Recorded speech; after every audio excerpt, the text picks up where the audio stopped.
دي بقى ملحوظه، بصوا دي مهمه قوي قوي قوي، يبقى هقول عليها important بجد. انا متوقعه بصراحه انها ممكن تيجي في الامتحان. ليه؟ بيلخبطك، بيقول لك هنا ساعات تخيل بقى ان انا ممكن، انا لسه قايله لك الذا ما بتجيش مع الكومباراتيف، امال بتيجي مع مين؟ الذا قلت لك بتيجي مع مين؟ مع السوبرلاتيف.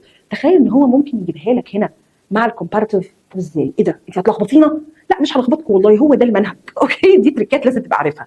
لو انا جيت قلت ان عمر اطول واحد من التوينز، من التوائم، اوكي، فهقولها ازاي؟ بص بقى، هحط ده وصفه المقارنه عادي جدا، بس هحط معاها اوف، فاللعب كله في اوف، اللعب كله فين؟ في اوف، وتحط ايه؟ العدد 2.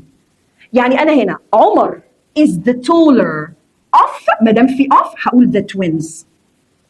طب عايزه اقول ان ريم احلى البنتين، البنتين يعني انت عندك ريم وبنوته، لا انا عايزه اقول ان ريم احلى البنتين اللي موجودين دول، احلى ايه؟ بنت من البنتين دول، فهقول ريم is the more. طب ليه قلت more؟ اقول لك ليه، لان دي صفه طويله. the more beautiful، يبقى more بتحل لي محل مين؟ قلنا الاي ار. انا هنا قلت the taller، لكن هنا قلت the more beautiful، لكن جبت بعدها ايه؟ of the two girls.